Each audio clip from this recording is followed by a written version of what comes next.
Hello friends, welcome back. ఈరోజు మనం ఈ వీడియోలో కాలసర్పదోషం గురించి మనం తెలుసుకుందాం.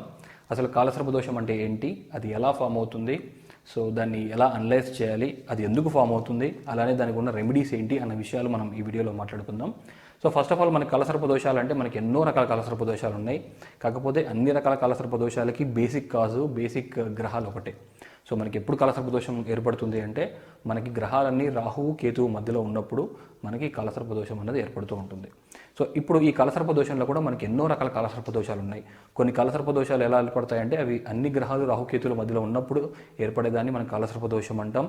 అలా కాకుండా రాహుకేతువులు కేంద్రంలో ఉన్నప్పుడు లేదా కుజుడితో కలిసి ఉన్నప్పుడు మంచి స్థానంలో లేనప్పుడు వాటిని మనం సర్పదోషంగాను లేదంటే నాగదోషంగాను లేదంటే మళ్ళీ ఈ కాలసర్పదోషంగాను మనం పరిగణలోకి తీసుకుంటూ ఉంటాం. సో ఈ కాలసర్పదోషంలో కూడా మనకి రాహువు కేతువు మధ్యలో అన్ని గ్రహాలు ఉంటే ఒక టైప్ ఆఫ్ కాలసర్పదోషం, అలానే కేతువు రాహు మధ్యలో ఉంటే ఒక టైప్ ఆఫ్ కాలసర్పదోషం, అలానే మనకి లగ్నంలో నుంచి సప్తమ స్థానం వరకు రాహుకేతువులు ఉండి అన్నీ అక్కడే ఉంటే అదొక కాలసర్పదోషం. అలానే మనకి ఒక్కొక్క ప్లేస్మెంట్లో ఒక్కొక్క కాలసర్పదోషాలు ఉంటాయి. సో ఈ కాలసర్పదోషాలన్నీ ఒక్కొక్క దోషం గురించి మనం వేరే వీడియోలో డీటెయిల్గా మాట్లాడుకుందాం. కాకపోతే అన్ని దోషాలకి బేసిక్ ఒకటే. సో బేసిక్గా ఉండే ఎనర్జీ ఒకటే, బేసిక్గా అర్థం చేసుకున్నది ఒకటే. సో కాబట్టి ఈ వీడియోలో మనం యాక్చువల్గా కాలసర్పదోషం అంటే ఏంటి అన్న విషయాన్ని మనం తెలుసుకొని ఆ తర్వాత డీటెయిల్స్ గురించి మనం వేరే వీడియోలో చూద్దాం. సో ఫస్ట్ ఆఫ్ ఆల్ ఈ కాలసర్పదోషం ఇందాక చెప్పినట్టు రాహుకేతువుల వల్ల మనకి ఫామ్ అవుతుంది. సో మనం రాహుకేతువుల్ని ఆస్ట్రాలజీలో లేదంటే పురాణాల్లో కూడా మనం ఒక సర్ప రూపంలో పూజిస్తాం, లేదంటే సర్ప రూపంలో మనం అర్థం చేసుకుంటాం. సో రాహు అనేవాడిని మనం పాము యొక్క తలగాను, కేతు అనేవాడిని మనం పాము యొక్క తోకగాను మనం కన్సిడర్ చేసుకోవాలి. సో ఇప్పుడు ఈ గ్రహాలన్నీ మిగతా ఎనర్జీస్ అంటే ఇప్పుడు సూర్యుడు ఉన్నాడు మన ధైర్యానికి సంకేతం, ఆ ఎనర్జీ కానీ, లేదా కుజుడు ఉన్నాడు మన శక్తికి సంకేతం, ఆ ఎనర్జీ కానీ, లేదంటే మెర్క్యూరీ ఉన్నాడు, బుధుడు ఉన్నాడు మన జ్ఞానానికి తెలివితేటలకి సంకేతం, ఆ ఎనర్జీ కానీ, అలానే శుక్రుడు ఉన్నాడు మన ఆనందానికి సంకేతం, ఆ ఎనర్జీ కానీ, లేదంటే జూపిటర్ ఉన్నాడు మన యొక్క జ్ఞానం విజ్డమ్, ఆ ఎనర్జీ కానీ. సో ఈ ఎనర్జీస్ అన్నీ రాహు కేతువు మధ్యలో ఉన్నప్పుడు ఏమవుతుందంటే రాహు అనేవాడు మనకి కోరికలకు చిహ్నం, అంటే మన మెటీరియల్ డిజైర్స్ అంటే ఎక్కువగా ఉండే కోరికలు, అతిగా ఉండే కోరికలకు చిహ్నం అనమాట. సో ఆ భ్రమకు ఆ కోరికలకు మధ్యలో అలానే కేతు అనేవాడు మనకు వైరాగ్యానికి చిహ్నం. అంటే నాకు ఏది సాధించలేనప్పుడు కేతు అనేవాడు ఎలా ఉంటాడంటే నాకు ఏది వద్దు అన్నిటికీ డిటాచ్ అయిపోవాలి అన్నట్టు ఉంటాడు. కాబట్టి ఆ వైరాగ్యానికి సంకేతం. కాబట్టి ఇప్పుడు ఇందాక చెప్పిన ఎనర్జీస్ అన్నీ అంటే సూర్యుడి కానీ, లేకపోతే బృహస్పతి కానీ, లేకుంటే శుక్రాచార్యుడు కానీ, మిగతా గ్రహాల యొక్క ఎనర్జీస్ అన్నీ ఈ కోరికలు ప్లస్ వైరాగ్యం మధ్యలో ఉన్నప్పుడు దాన్ని మనం కాలసర్పదోషం అంటూ ఉంటాం. సో ఇక్కడ ఏంటంటే కాలసర్పదోషం ఇప్పుడు ఇందాక చెప్పినట్టు ఇవన్నీ మనకి ఈ యొక్క కోరిక ప్లస్ వైరాగ్యం మధ్యలో పడినప్పటికీ కొంతమందికి ఇది మంచి చేస్తూ ఉంటుంది, కొంతమందికి ఇది చెడు చేస్తూ ఉంటుంది. సో ఎందుకంటే కాలసర్పదోషం అనగానే మనం పూర్తిగా అది దోషం అనుకొని అది ఉన్నంత మాత్రాన మన లైఫ్ అంతా పూర్తిగా డౌన్ అవుతుంది అని కూడా చెప్పలేం. ఎందుకంటే ఎంతోమంది కాలసర్పదోషం ఉన్న వాళ్ళు కూడా చాలా సక్సెస్ఫుల్ పీపుల్ అయ్యారు. సో వాళ్ళకి యాక్చువల్గా కాలసర్పదోషం ఉండడం వల్లే వాళ్ళకి ఆ సక్సెస్ అవ్వడానికి చాలా వరకు హెల్ప్ అయ్యి ఉండొచ్చు కూడా. సో అది ఎలా హెల్ప్ అవుతుంది అన్నది కూడా మనం ఈ వీడియోలో చూద్దాం. సో ఫస్ట్ ఆఫ్ ఆల్ మనకి నెగిటివ్గా తీసుకుంటే ఈ కాలసర్పదోషం అంటే మనకు ఉన్న రాహు కేతు మధ్యలో ఉన్నందుకు ప్రతిదీ మనం కావాలి అనుకునే మనస్తత్వం, ఏదైనా సరే మనం సాధించాలి, ఏదైనా సరే మనకు కావాలి అన్న డిజైర్స్ అంటే అతిగా కోరికలు అనమాట. మన ప్రాక్టికల్ లైఫ్ కంటే మనకు కావాల్సిన దానికంటే ఎక్కువగా కోరికలకు ఉండడం ఈ కాలసర్పదోషానికి చిహ్నం. సో ఇలా ఉన్నప్పుడు ఏమవుతుందంటే మిగతా గ్రహాలు స్ట్రెంత్లో లేనప్పుడు ఈ కోరికలు తీరనప్పుడు వాళ్ళు వెంటనే కేతువు యొక్క వైరాగ్య స్థితికి చేరుతారనమాట.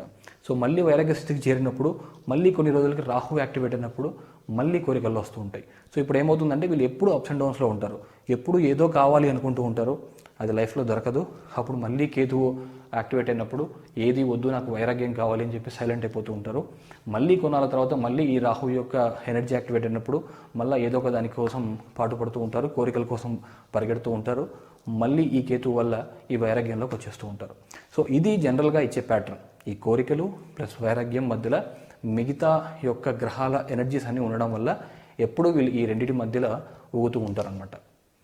సో కానీ ఇది కొన్నిసార్లు మంచి చేయడానికి కూడా అవకాశం ఉంది. ఎప్పుడు అవకాశం ఉంది అంటే ఇప్పుడు మనకి ఎప్పుడు కోరిక అన్నది రాహు కోరిక బలంగా ఉంది, రాహు కోరికకు ప్రేరేపిస్తాడు. సో రాహు కోరికకు ప్రేరేపించినప్పుడు వీళ్ళ లగ్నం యొక్క లార్డ్ అంటే లగ్నాధిపతి బాగా స్ట్రాంగ్గా ఉన్నప్పుడో, లేదంటే కేంద్రాధిపతులు బాగా స్ట్రాంగ్గా ఉన్నప్పుడో, లేదంటే వీళ్ళకి మిగతా గ్రహాల యొక్క ఇన్ఫ్లుయెన్స్ బాగా స్ట్రాంగ్గా ఉండి చాలా ఉచ్చ స్థితిలో ఉందనుకోండి, ఉన్నప్పుడు ఏమవుతుందంటే ఈ రాహువు వల్ల వీళ్ళు ఈ కోరిక కోసం పరిగెడతారు, మిగతా గ్రహాలు స్ట్రాంగ్ ఉండడం వల్ల ఆ కోరికను తీర్చుకుంటారు. సో అలా తీర్చుకోవడం వల్ల వీళ్ళు ఎన్ని కోరికలు ఉన్నప్పటికీ ఒక్కోసారి ఆ కోరికల్ని సాధించుకుంటూ ఉంటారు అనమాట. సో దానివల్ల ఇది మనం ఒక విధంగా చెప్పాలంటే ఒక్కోసారి కాలసర్ప దోషం కూడా మనకి రాజయోగంలాగా పనిచేయచ్చు. ఎందుకంటే కోరిక ఉన్నవాడే దానికోసం పరిగెడతాడు. పరిగెత్తినప్పుడు ఈ యొక్క మిగతా గ్రహాల ఇన్ఫ్లుయెన్స్ వల్ల ఆ కోరికలు కూడా తీరేదానికి అవకాశం ఉంటుంది. సో మిగతా గ్రహాలు సరిగ్గా లేవనుకోండి, మనకి కాలసర్ప దోషం ఉన్నప్పుడు ఏమవుతుందంటే కోరికలు ఉంటాయి, బట్ మిగతా గ్రహాలు స్ట్రెంత్లో లేవు కాబట్టి, అంటే వాళ్ళ తెలివితేటలు కానీ మెర్క్యూరీ స్ట్రాంగ్గా ఉంటే తెలివితేటలు స్ట్రాంగ్గా ఉంటాయి, అది లేదనుకోండి తెలివితేటలు స్ట్రాంగ్గా ఉండవు. అప్పుడు కోరికలు ఎక్కువగా ఉంటే ఈ తెలివి సరిగ్గా వాడలేరు. అలానే సూర్యుడు స్ట్రాంగ్గా ఉన్నాడు అనుకోండి, వాళ్ళ ధైర్యం కానీ వాళ్ళ రాజసం కానీ బాగా స్ట్రాంగ్గా ఉంటుంది. సో దానివల్ల వాళ్ళు ఆ కోరికలు తీర్చుకోవచ్చు. అది వీక్ అయిపోయింది అనుకోండి, దాన్ని తీర్చుకోలేరు. అలా ఏ గ్రహమైనా సరే అన్ని గ్రహాలు వీక్ అయిపోతే ఆ కోరికలు తీరక మళ్ళీ ఈ కాలసర్ప దోషం యొక్క ఎఫెక్ట్ అంటే కోరికలు కోరుకోవడం, లేదంటే వైరాగ్యంలోకి రావడం. సో అప్ డౌన్ అన్నట్టుగా ఉంటారు. సో ఇది జనరల్గా బేసిక్గా జరిగే ప్యాటర్న్. అది ఏ కాలసర్ప దోషమైనా సరే, మనకి ఎన్నో కాలసర్ప దోషాలు ఉంటాయి. ఈవెన్ మనకి రాహువు కుజుడు కలిసినప్పుడు కూడా అదొక దోషం కిందకే చూసుకోవచ్చు. సో ఇవన్నీ ఉంటాయి. ఉన్నప్పుడు మిగతా గ్రహాలు స్ట్రాంగ్గా లేకపోతే ఈ దోషాలన్నీ మనకి నష్టం చేకూరుస్తాయి. మిగతా గ్రహాలు స్ట్రాంగ్గా ఉంటే ఈ దోషం అన్నదే మనకు ఒక రాజయోగంలా కూడా పనిచేయచ్చు. సో ఇది యాక్చువల్గా బ్యాక్గ్రౌండ్, కాలసర్ప దోషం యొక్క బ్యాక్గ్రౌండ్. ఇప్పుడు ఈ కాలసర్ప దోషం ఎందుకు ఫామ్ అవుతుంది అంటే దాని కరెక్ట్ ఆన్సర్ ఎవరి దగ్గర లేదు. అయినప్పటికీ నా అనలైజేషన్ ప్రకారం, నేను అర్థం చేసుకున్న దాని ప్రకారం నా ఒపీనియన్ చెప్పాలి అంటే, సో మనకి కాలసర్ప దోషం చాలామంది చెప్పేది ఏంటంటే పామును చంపినప్పుడు కాలసర్ప దోషం ఏర్పడుతుంది లేదా నాగదోషం ఏర్పడుతుంది అని చెప్తూ ఉంటారు. సో ఎందుకు అంటే మనకి పాము అన్నది ఒక కుండలి శక్తికి చిహ్నం, ఒక కుండలి ఎనర్జీకి చిహ్నం. అలానే కుండలి శక్తి కూడా మనకు మోక్షానికి చిహ్నం, అంటే దైవత్వానికి చిహ్నం. అందుకే మనకి మన నార్త్ ఇండియాకి తీసుకోండి, సౌత్ ఇండియా తీసుకోండి, మనం నాగ పూజ అన్నది చాలా ఇంపార్టెంట్ ఇస్తాం. ఎందుకంటే నాగదేవతకి, నాగు పాముకి చాలా కుండలి ఎనర్జీ ఉంటుంది. అది మనం యాక్చువల్గా దేవతాపామైనా సరే, మామూలు నాగుపామైనా సరే, వాటికి కుండలిని శక్తి చాలా ఎక్కువగా ఉంటుంది కాబట్టి వాటిని మనం పూజిస్తాం. సో అలానే ఈ కుండలి శక్తి కూడా మనకి మోక్షానికి చిహ్నం కాబట్టి ఈ పాములు యాక్చువల్గా మోక్షం వైపు నడుస్తున్నాయి అన్న నమ్మకం చాలామందిలో ఉంటుంది. సో ఇప్పుడు ఈ మోక్షం వైపు పోయే పాములు అవి చాలా గొప్పమైన ఒక ఆత్మ కలిగి ఉంటాయి.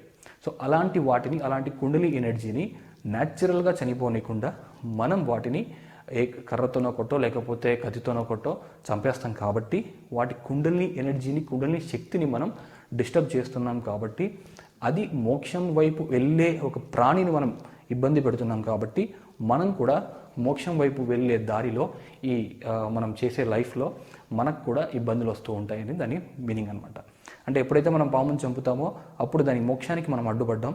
ఇప్పుడు మన మోక్షానికి అడ్డుపడాలంటే ఏం కావాలి? మనకు ఒక సర్పదోషం ఉండాలి. సో సర్పదోషం ఉన్నప్పుడు ఏమవుతుంది? మళ్ళీ కోరికలు పెరుగుతాయి, అలానే మనకి ఏవి కలిసి రావు. అప్పుడు ఆ కోరికలు తీరలేదు కాబట్టి మనం మోక్షం వైపు కాకుండా మనం ఇక్కడే ఈ కోరికల వైపు ఈ కర్మలు పెంచుకుంటూ అంటే ఆ కర్మ తీరేదాకా, ఆ పాముని చంపిన కర్మ తీరేదాకా మనం ఈ కాలసర్ప దోషంతో ఇబ్బంది పడుతూ ఉంటాం. సో ఇది నా అనాలిసిస్. అలానే మనకి పాముని చంపితేనే కాదు, ఎందుకంటే కాలసర్ప దోషం అన్నది మనకి మంత్లో అంటే కొన్ని ఇయర్స్లో చాలాసార్లు వస్తూ ఉంటుంది. వచ్చినప్పుడు అది చాలా రోజులు ఉంటుంది. సో ఆ రోజుల్లో పుట్టిన ప్రతి ఒక్కరికి కాలసర్ప దోషం ఉంటుంది. సో కాలసర్ప దోషం అందరికీ ఉంది అంటే అందరూ పాములను చంపారని మనం మీనింగ్ కాదు. అందరూ ఏం చేసి ఉండొచ్చు అంటే లాస్ట్ లైఫ్లో డిజైర్స్ ఎక్కువగా పెట్టుకుని ఉండొచ్చు. అంటే చనిపోయే ముందు చాలామందికి డిజైర్స్ ఎక్కువగా ఉండి కర్మలు తక్కువగా ఉంటే ఈ సర్పదోషం కూడా ఏర్పడుతూ ఉంటుంది. అలానే మోక్షం వైపు నడిచే ఏ ప్రాణికైనా సరే, అది మనిషి కావచ్చు, లేదా సద్గురువులు కావచ్చు, లేదా స్పిరిచువల్ లీడర్స్ కావచ్చు, లేదా చిన్న చిన్న ప్రాణులు కావచ్చు, వాటికైనా సరే మనం ఇబ్బంది పెడితే ఆ సర్పదోషం అనేది మనకు కూడా అంటుకుంటూ ఉంటుంది. సో మనం ఒకరి మోక్షానికి ఇబ్బంది పెడితే మన మోక్షానికి లైఫ్లో మనం కూడా ఈ కర్మల్లో ఇరుక్కోవడానికి కాలసర్పదోషాలు అన్నవి బాగా మనకి ఇన్ఫ్లుయెన్స్ అవుతూ ఉంటాయి. సో అలానే ఇందాక చెప్పినట్టు కొంతమంది కాలసర్పదోషం ఉన్నప్పటికీ మిగతా గ్రహాలు బాగా స్ట్రాంగ్గా ఉంటాయి. సో అలాంటి వాళ్ళు మేబీ ఒక ప్రాణికి హింస చేసి ఉండొచ్చు, లేదా పాముని చంపిండొచ్చు, అయినప్పటికీ వాళ్ళ కర్మలు స్ట్రాంగ్గా ఉండిండొచ్చు. అంటే వాళ్ళు తెలియక చేసి ఉండొచ్చు, లేదా అంటే కావాలని కాకుండా ఏదో ఉద్దేశపూర్వకంగా కాకుండా పొరపాటున కూడా చేసి ఉండొచ్చు. సో అలా చేసినప్పుడు వాళ్ళ కర్మలు స్ట్రాంగ్గా ఉంటే మిగతా ప్లానెట్స్ కూడా వాళ్ళకి స్ట్రాంగ్గా ఉండి ఈ కోరికలు తీరడానికి హెల్ప్ అవుతూ ఉంటాయి అన్నమాట. సో అప్పుడు వాళ్ళు కష్టపడి అయినా సరే ఈ కాలసర్ప దోషంలో ఎన్నో ఆటుపోట్లు తట్టుకొని అప్స్ అండ్ డౌన్స్ తట్టుకొని కూడా ఈ గ్రహం యొక్క బలం వల్ల వాళ్ళు అనుకున్నది సాధించేదానికి అవకాశం చాలా వరకు ఉంటుంది. సో ఇది యాక్చువల్గా కాలసర్ప దోషం ఎందుకు రావచ్చు, ఎందుకు కలగవచ్చు అన్నది దానికి ఎక్స్ప్లెనేషన్. ఆ తర్వాత మనకి ఫైనల్గా కాలసర్ప దోషం మనకు ఉంటే, అంటే మనకి ఏ కాలసర్ప దోషం ఎలాంటిది అన్నది మనం నెక్స్ట్ వీడియోలో చెప్పుకుందాం అనుకున్నాం. కానీ ఎవరికి ఎలాంటి కాలసర్ప దోషం ఉన్నా, సర్పదోషం ఉన్నా ఫస్ట్ రెమెడీగా మనం ఏం చేయాలి అంటే రాహు యొక్క ఎనర్జీని, కేతువు యొక్క ఎనర్జీని మనం కంట్రోల్ చేసుకోవడానికి ట్రై చేయాలి. సో రాహు యొక్క ఎనర్జీ ఏంటి? కోరికలు, భ్రమ, అంటే తెలియని ఆలోచన, అంటే మనకి క్లారిటీ ఉండకుండా ప్రతిదీ కావాలి అనుకున్న ఆలోచన. సో ఆ ఆలోచనని మనం ఫస్ట్ తగ్గించుకోవాలి. అంటే ప్రతిదీ కోరుకునే తత్వం కాకుండా ప్రాక్టికల్గా ఉండే తత్వాన్ని మనం అర్థం చేసుకోవాలి. అంటే మన జాబ్లో కానివ్వండి, లేదా పొలిటికల్ స్టేటస్ కావాలనుకోవడం, లేదంటే స్టార్ స్టేటస్ కావాలనుకోవడం. సో ఇలాంటివన్నీ మనం కాస్త తగ్గించుకుంటే మనకి రాహు యొక్క ఎఫెక్ట్ తగ్గుతుంది. సో ఎప్పుడైతే మనకి రాహు అనేవాడు మనకి అది అవ్వాలి, ఇది అవ్వాలి అని చెప్తున్నాడు అనుకోండి, అప్పుడు మనకి అది కంట్రోల్లో ఉండి మనం కాస్త స్పిరిచువల్గా ఉంటే మనకి ఆ కోరికలు అనేవి కాస్త తగ్గుతూ ఉంటాయి. అంటే మనం ఎంతవరకు చేయగలమో అంతవరకే చేయాలి. మన బాధ్యత ఏంటో అది ముందు చేసిన తర్వాతే ముందుకు పోవాలి. అలా మన బాధ్యతలను వదిలేసి మనం కోరికలు కోరుకున్నాం అనుకోండి, సో అప్పుడు రాహు ఎఫెక్ట్ అనేది బాగా ఉండడం వల్ల మనకి కోరికల వైపు పరిగెడుతూ ఉంటాం. ఇప్పుడు ఈ కోరికల వైపు పరిగెత్తినప్పుడు మనకి ఆ కోరిక తీరలేదనుకోండి, వెంటనే మనకి కేతువు యొక్క ఎనర్జీస్ యాక్టివేట్ అయిపోతాయి. సో కేతువు యొక్క ఎనర్జీస్ యాక్టివేట్ అయినప్పుడు మనకి ఏ కోరిక వద్దు, పూర్తిగా వైరాగ్యం కావాలి. అంటే మనకి మిగతావి ఈ మధ్యలో కోరిక ప్లస్ వైరాగ్యం మధ్యలో చాలా విషయాలు ఉంటాయి. అంటే మన ఫ్యామిలీ ఉంటుంది, అలానే మన బాధ్యతలు ఉంటాయి, మన ఆఫీస్ ఉంటుంది, మనం చేయాల్సిన సొసైటీలో చేయాల్సిన పనులు కొన్ని ఉంటాయి. సో ఇవన్నీ వదిలేసి మనం ఏదో రాహునన్నా పట్టుకుంటాం, లేదా కేతువునన్నా పట్టుకుంటాం. సో రాహు అన్నప్పుడు కావాలి, అన్నీ కావాలి అని అన్న పట్టుకుంటాం, లేదా కేతు ఉన్నప్పుడు మిగతావి నాకేమీ వద్దు అన్న పట్టుకుంటాం.